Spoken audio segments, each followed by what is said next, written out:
मैंने कदम रोकते हुए एक झाड़ी की ओर से नाला मोड़ की जानिब निगाह दौड़ाई। वहाँ 15-20 के करीब मुसल्ले अफराद दिखाई दे रहे थे। यकीनन वो मेरे जाने की सिमत का तय्युन कर रहे थे। गो वहाँ से मुझे इनके तेवर तो नज़र नहीं आ रहे थे, अलबत्ता मेरा अंदाज़ा यही था कि वो सख्त गुस्से में थे। वो मुझे नाकारा करने आए थे, इसके बजाय अपने 3-4 आदमी जख्मी करा बैठे थे और इतने आदमियों के घेरे से एक बंदे का यूं आराम से निकल जाना उन्हें हजम नहीं हो रहा था। वो लंबा आदमी जिसे मैंने 2 मरतबा क्लाशनकोफ का बट मारकर बेहोश किया था, वो मुझे नुमाया नजर आ रहा था। मुझे यकीन था कि अगर मैं अब इनके काबू में आ जाता तो इस लंबे ने तो मुझे बगैर वजाहत सुने ही गोली मार देना थी। मेरे देखते ही देखते वो 2 पार्टियों में तकसीम हुए। आधे सीधे जाने वाले नाले में घुस गए, जबकि बकाया इस नाले में आ गए जिसमें मैं मौजूद था। अलबत्ता दाएं मुड़ने वाले नाले को उन्होंने नज़रअंदाज कर दिया था। इस वक्त मेरे जहन में यह ख्याल आया कि अगर वो नीचे ही नीचे चलते हुए आगे बढ़ते रहे तो मुझे वहीं छुपे हुए इनके आगे निकल जाने का इंतज़ार करना चाहिए। इसके बाद मैं वापस जाकर मलनागर जाने वाले नाले में घुसकर खुद को महफूज कर सकता था। इस तरह इनके ताकुब से भी मेरी जान छूट जाती और मेरी मंजिल भी खोटी न होती। लेकिन मैंने इस पार्टी को मजीद 3 हिस्सों में तकसीम होते देखा तो मुझे अपने मंसूबे में तरमीम करनी पड़ी। इनमें से 4 आदमी नाले के बाएं किनारे की तरफ बढ़े और फैल कर ढलान पर चढ़ने लगे। 4 आदमी दाएं ढलान पर चढ़ने लगे कि जिस जानिब मैं छुपा हुआ था, जबकि बाकी नाले की तह में आगे बढ़ने लगे। इसके साथ दूसरी पार्टी के आदमी जो सीधे नाले में घुसे थे, उन्होंने अपने 3 आदमी नाला मोड़ ही छोड़ दिए थे। गोया मैं किसी तरह अपनी तलाश में आने वालों की नज़र में आने से बच भी जाता तब भी वापस नहीं जा सकता था।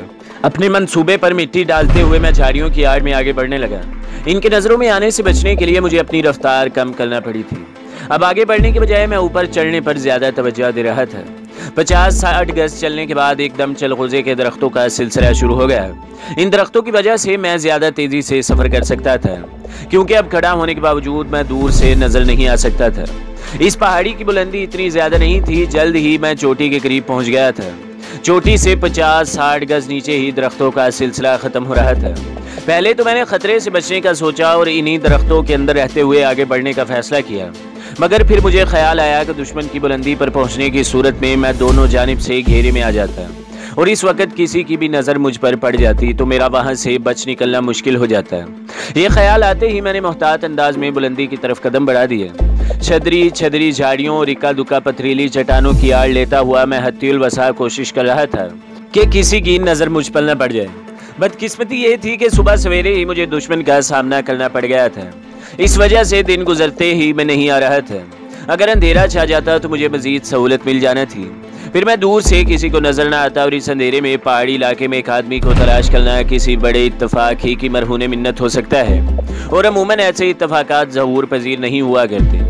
लेकिन अंधेरा छाने में अभी आधे दिन से ज़्यादा वक्त पड़ा था और इतनी देर इन मूजियों की नज़रों से बचकर हरकत करना निहायत दुश्वार था। सबसे बढ़कर वो यहाँ के मुकामी थे। सारा इलाका इनका देखा भाला था। वो मुझसे ज़्यादा तेज़ी से इन पहाड़ों में सफ़र करते थे और उन्हें सांस का मसला भी मैदानी इलाकों के लोगों से कम निस्बत पेश आता था। मैं अपना सफरी थैला भी पीछे ही फेंक आया था। अब मेरे पास जेबों में मौजूद नकदी, पिंडली से बंधे खंजर और क्लाशनकोफ के अलावा ज़रूरत का कोई सामान बाकी नहीं बचा था। क्लाशन का एमुनेशन भी थैले ही में रह गया था। शलोबर कबीले से फायरिंग का तबादला होने की सूरत में मैं चंद गोलियों से कब तक इनकी पेशकदमी रोक पाता।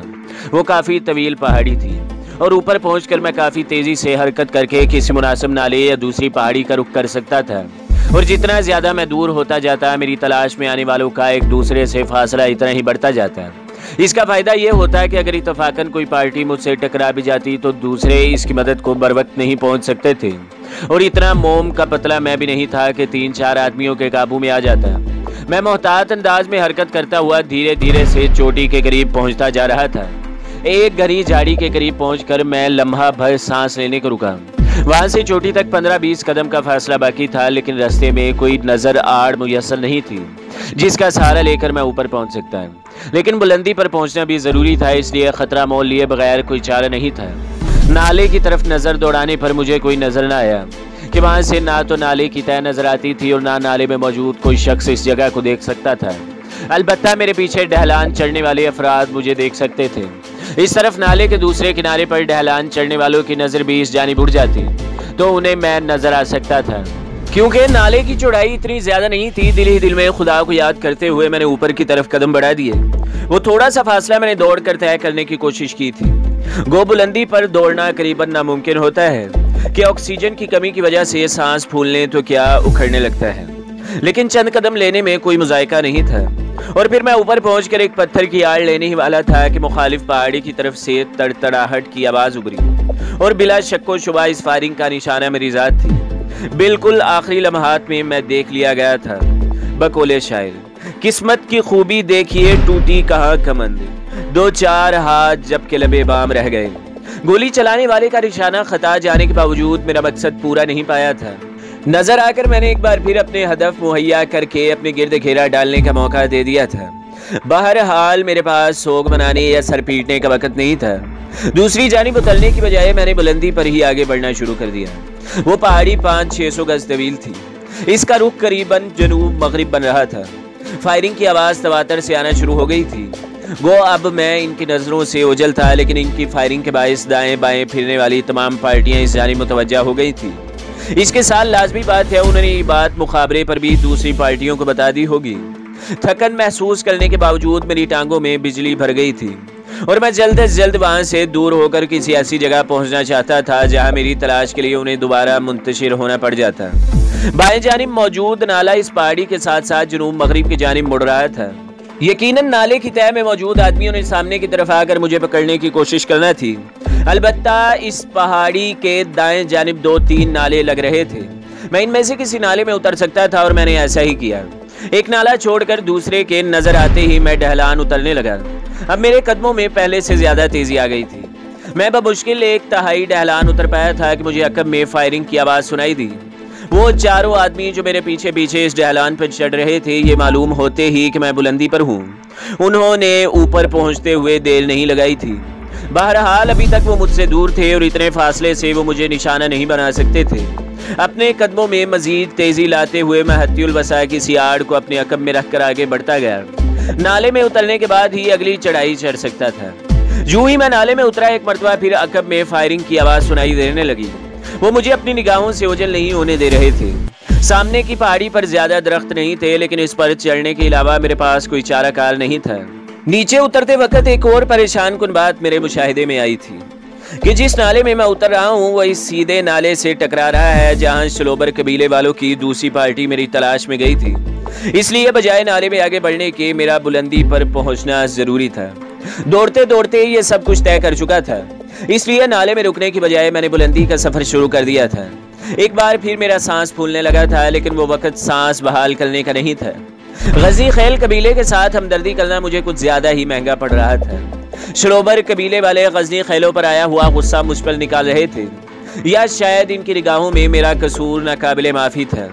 हालांकि अपने तई मैंने इनके किसी आदमी को मौत के घाट नहीं उतारा था, वरना बाजू या टांग पर लगने वाली गोली को सर में मारना मेरे लिए कोई मुश्किल काम नहीं था। मेरी कोशिश ये थी कि किसी चट्टान, झाड़ी या दरख्त वगैरह की आड़ लेकर चलूं। इनके नाले में उतरने तक मैं क्लाशनकोफ की कारगर रेंज से दूर निकल जाना चाहता था, वरना नाले में खड़े होकर वो मुझे आसानी से निशाना बना लेते। वैसे एक बात मैं सामईन की मालूमात के लिए पहले भी बयान कर चुका हूँ कि ऊंचाई और नशीब में फायर करते वक्त किसी भी हथियार की कारगर रेंज बढ़ जाया करती है, लेकिन ये स्नाइपरों का तरीकाकार है और ये हिसाब एक कुरिये के तहत किया जाता है। आम आदमी इस बात से वाकिफ नहीं होता। पूरी कोशिश के बावजूद मैं मतलूबा बुलंदी तक नहीं पहुंच पाया था कि वो भागते हुए नीचे आ रहे थे। मैं बमुश्किल 200 मीटर ऊपर पहुंचा हूँगा कि उन्होंने नाले में पहुंचकर फायरिंग शुरू कर दी। फायर की आवाज़ कानों में पड़ते ही मैं फौरन नीचे लेट गया और एक करीब पत्थर की आड़ लेकर जवाबी फायरिंग के लिए तैयार हो गया।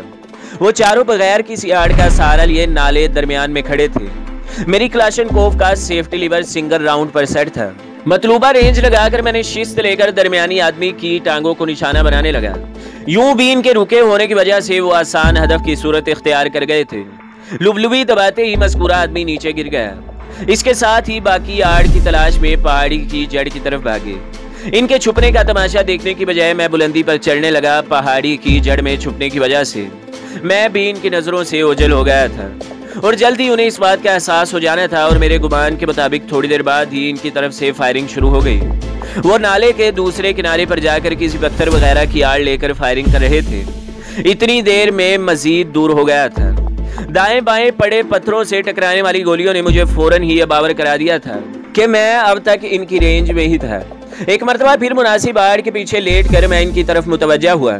जख्मी आदमी अब तक इसी जगह पर मौजूद था।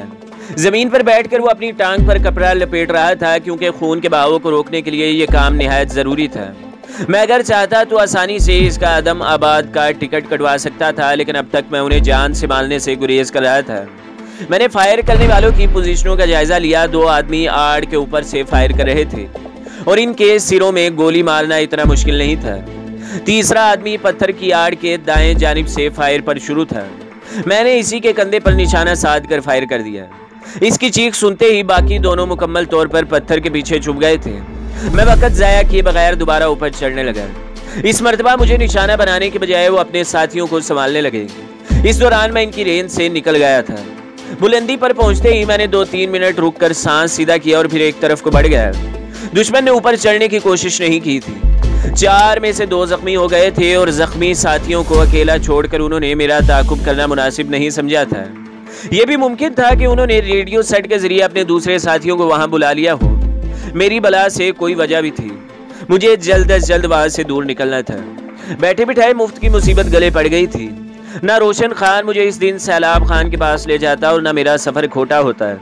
इस हंगामे में फंसने पर अगर मेरा कोई फायदा हुआ था तो बस इतना है कि नौशाद गिल के जरिए मुझे थोड़ी बहुत मालूमात मिल गई थी, वो भी अधूरी सी कि वो ट्रेसी और अल्बर्ट ब्रॉक के साथ एक बार गजी खेल गया था। अब ना मालूम वो मुस्तकिल वहीं रहते हैं या एक बार ही किसी वजह से वहां गए थे।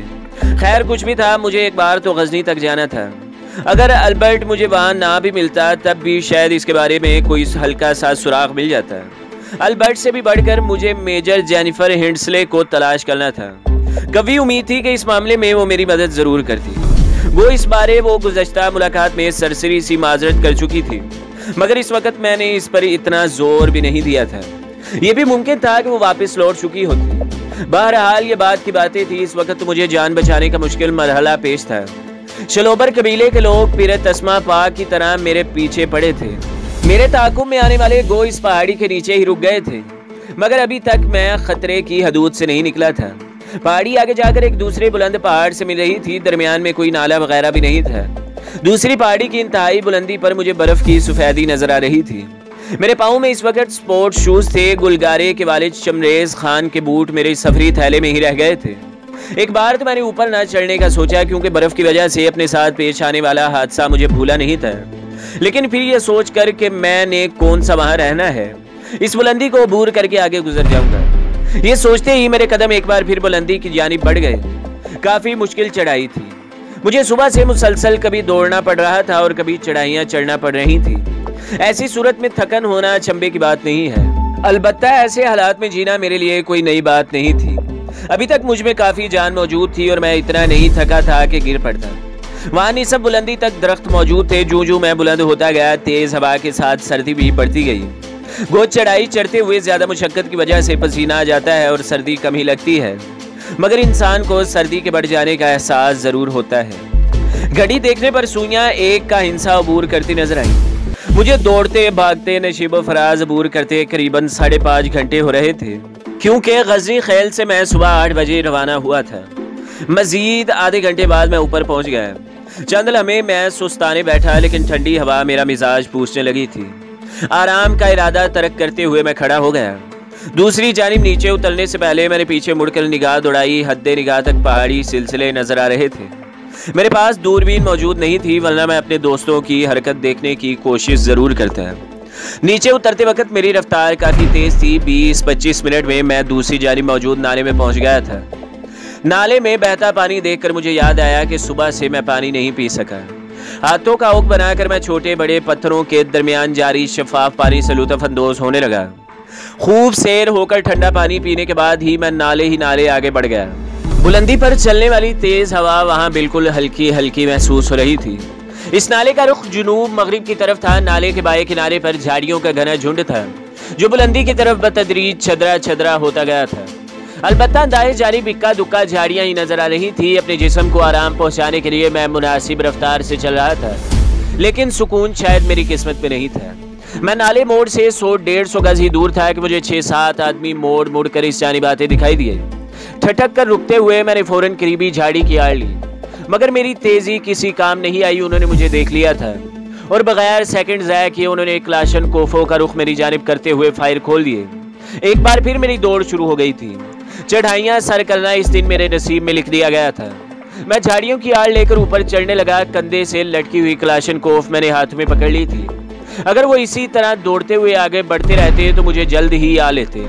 ये सोचते ही मैंने रुकते हुए इनकी पेशकदमी में रुकावट डालने की खातिर 3-4 गोलियां फायर कर दी। अपने जख्मी साथी उन्हें भूले नहीं थे। वो फौरन पत्थरों की आड़ लेकर जवाबी फायरिंग करने लगे। मेरे पास एमुनेशन ना होने के बराबर था। मैं इनके हर फायर का जवाब नहीं दे सकता था, इसलिए मजीद गोलियों की बचत करते हुए मैंने फायर बंद किया और झाड़ियों की आड़ लेकर ऊपर चढ़ने लगा। जैसे ही इनकी तरफ से फायरिंग रुकी, मैं झाड़ियों की आड़ से निकलकर एक पत्थर पीछे लेटा और नाले की तरफ देखने लगा। वो मोहतात अंदाज में आगे बढ़ने लगे थे। उन्हें चंद कदम लेने देने के बाद मैंने एक गोली फायर की, लेकिन जिस जगह से मैं फायर कर रहा था वहां से लेटकर उन्हें निशाना बनाना मुमकिन नहीं था। अलबत्ता गोली चलने की आवाज ने उन्हें बदहवास करके लेटने पर मजबूर कर दिया था। उम्मीद थी कि वो इतनी जल्दी उठने की हिम्मत न करते, अलबत्ता लेटे लेटे उन्होंने फायर जरूर खोल दिया था। मैंने रेंगते हुए करीबी झाड़ी की आड़ ली और एक एक बार फिर ऊपर चढ़ने लगा। ये एक तवील और लंबी ढलान थी जो बतदरीज ऊपर को उठती गई थी। बनक्शा बीनी की इस्तिलाहात में ऐसी ढलान को पहाड़ का बाजू कहते हैं। यही पहाड़ की वो शाख जिसकी बुलंदी बतदरीज कम होकर जमीन से मिल जाती है। 20-25 कदम ऊपर जाते ही मुड़कर देखने पर वो मुझे हरकत करते नजर आए, मगर अब वो झाड़ियों के करीब पहुंच चुके थे और मेरी गोली फायर करने पर वो जमीन पर लेट कर आड़ लेने के बजाय झाड़ियों की आड़ लेने की कोशिश करते। मैंने गोली जाया करना मुनासिब न समझा और कदमों में तेजी पैदा कर दी। यकीनन झाड़ियों की आड़ लेते ही उन्होंने भी अपनी रफ्तार तेज कर देना थी। मकामी होने की वजह से वो मुझसे ज्यादा तेज रफ्तारी से पहाड़ी चढ़ सकते थे, मगर मेरी मिसाल इस वक्त ऐसे हिरन की सी थी जो जान बचाने के खौफ में वो चौड़ी खाई भी फलांग जाता है जिसे इसका ताकुब करने वाला ताकतवर शेर उबूर नहीं कर सकता। इक्का दुक्का फायर की मेरे कानों में तसलसल से आ रही थी। यकीनन वो घड़ी झाड़ियों को फायर के जरिए छान रहे थे। किसी झाड़ी में छुपने की तजवीज़ भी मेरे ज़ेरे गौर थी, लेकिन इनके घनी झाड़ियों पर फायर करने ने मुझे इस तजवीज़ पर अमल करने से बाज रखा था। मुख्तलिफ मकामात से उठने वाले फायरों की आवाज़ों से मुझे अंदाज़ा हो गया था कि वो फैल कर आगे बढ़ रहे हैं। झाड़ियों का झुंड ज्यादा देर तक मेरा साथ नहीं निभा सकता था। मैं इसी सूरत में बच सकता था कि इनके झाड़ियों के जंगल से निकलने से पहले बुलंदी पर पहुंच जाता। जल्दी मैं ऐसी जगह पहुंच गया था जहां से आगे इक्का दुक्का झाड़ियां ही नजर आ रही थी। मैंने रफ्तार मजीद तेज कर दी, मगर मैं ज्यादा देर अपनी रफ्तार बरकरार नहीं रख पाया था। मेरा दिल जैसे हलक के रस्से बाहर आने को तैयार हो गया था। मजबूरन मुझे भागना तर्क करना पड़ा। लम्हा भर रुक कर मैंने अपने सांस बहाल किया और फिर तेज कदमों से ऊपर चढ़ने लगा। मैं बमुश्किल 100-120 गज ही ऊपर पहुंचा हूँगा कि एक मरतबा फिर तेज फायरिंग की आवाज़ गूंजी। चंद कदम के फासले पर एक बड़ा पत्थर पड़ा था। इसकी आड़ लेने के लिए मैंने रफ्तार बढ़ाई, मगर इससे पहले ही मुझे यूं लगा जैसे मेरे दाएं रान में कोई गर्म अंगारा घुस गया हो। मैं मुंह के बल नीचे गिरा। अपने हाथ सामने टेकते हुए मैंने खुद को ज्यादा जख्मी होने से बचा लिया था। वहां से रेंगते हुए पत्थर तक जाना नामुमकिन था। कोशिश करके मैं सीधा हुआ और झुककर पत्थर की जानिब बढ़ा। मेरे दाईं टांग से बड़ी तेजी से खून बहना शुरू हो गया था। पत्थर के करीब पहुंचने तक मुझे एक और झटका लगा। इस मर्तबा गोली मेरी दाईं पिंडली का गोश्त फाड़ती हुई निकल गई थी। बाएं पांव पर जोर देते हुए मैंने एक झटका लिया और पत्थर के पीछे पहुंच गया। आड़ में जाते ही मैंने बगैर वक्त जाया किए गले से लिपटा मफरल खोलकर अपनी रान पर लपेटने लगा। गोली रान के अंदर ही रह गई थी, मगर इस वक्त गोली निकालने से ज्यादा खून के बहाव को रोकना जरूरी था। रान पर कस कर मफरल लपेटने के बाद मैंने खंजर निकालकर अपनी कमीज का दामन फाड़ा और इसे 2 टुकड़ों में बांटकर पट्टी की शक्ल देते हुए पिंडली पर लपेटने लगा। पहले पहल गोली का जख्म इतनी तकलीफ नहीं देता, मगर वक्त गुजरने के साथ साथ जख्म में दर्द और जलन बढ़ती जाती है। खासकर जिस जख्म में गोली अंदर ही रह जाए वो ज्यादा तकलीफ देता है।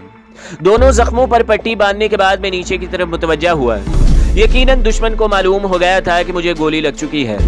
3 आदमी बड़ी तेज रफ्तारी से ऊपर की जानिब बढ़ते नजर आए। सबसे आगे वाले के सर का निशाना लेते हुए मैंने सांस रोका, ट्रैगर दबा दिया।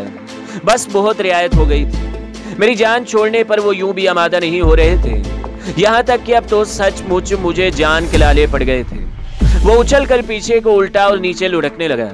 इसके साथ आने वाला फौरन नीचे लेट गया। इसके साथ उन्होंने मूसलाधार फायर खोल दिए। मैं इस पत्थर के पीछे महफूज था। अलबत्ता इनकी गोलियों से बचने के लिए मुझे अपना सर भी आड़ के पीछे करना था। दोनों ने पूरी मैगजीन ही खाली कर दी थी। यूं ही इनका फायर रुका, मैंने इस पत्थर के दाएं जानिब से क्लाशनकोव का दहाना निकालकर शिस्त साध ली। एक आदमी को तो पत्थर की आड़ मिल गई थी, दूसरा यूं ही लेट गया था। इसके साथ इसने ये बेवकूफ़ी भी की थी कि कोहनियां टेक कर दुरुस्त फायर करने के लिए अपना सर जमीन से बुलंद किया हुआ था। इसकी 2 मैगजीनों के जवाब में मैंने एक और गोली फायर कर दी। हदफ ने उठा हुआ सर अपनी क्लाशनकोव पर टेक दिया। माथे में पेवस्त होने वाली गोली ने इसे ज्यादा तड़पने का मौका नहीं दिया था। इतनी देर में पत्थर के पीछे आड़ लिए हुए आदमी ने मैगजीन तब्दील कर ली थी। अपने साथी का अंजाम देखते ही बदहवासी में इसने एक बार फिर ट्रैगर यूं दबाया कि उंगली उठाना इसे भूल गया था। मैगजीन ज्यादा देर तक गोलियां फराहम नहीं कर सकती थी। ब्रेस्ट की सूरत फायर होने वाली 30 गोलियां खत्म होने में वक्त ही कितना सरफ होता है। ज्यादातर गोलियां इस पत्थर से टकराई थी जो मुझे आड़ मुहैया किए हुए था। कुछ दाएं बाएं जमीन में लगकर गर्द उड़ाने का सबब बनी थी। मैं इसके फायर के रुकने का मुंतजिर था। जो ही इसका फायर रुका, मैं एक बार फिर पत्थर की आड़ दाएं जानिब से इस तरफ झांकने लगा। मुअज़्ज़ज़ सामीन, ये बात याद रखें कि दाएं हाथ से फायर करने वाले फायरर के लिए किसी भी आड़ की दाएं तरफ का इस्तेमाल ही मुनासिब रहता है, क्योंकि आड़ के बाएं जानिब का इस्तेमाल करने की सूरत में इसका ज्यादा जिस्म दुश्मन को नजर आ सकता है। वो पत्थर की यकम में बेहिस लेटा था। मेरे ख्याल में वो मैगजीन तब्दील कर रहा था, मगर मिनट भर बाद ही जब इसकी जानिब से फायर ना हुआ तो मुझे शक होने लगा कि इसके पास गोलियां खत्म हो चुकी हैं। तो दोस्तों, अगली किस्त देखने के लिए हमारे चैनल को सब्सक्राइब करें, वीडियो को लाइक करें और बेल के आइकन को भी दबा दें, ताकि हर जो आने वाली वीडियो है वो आपको सबसे पहले मिलती रहे।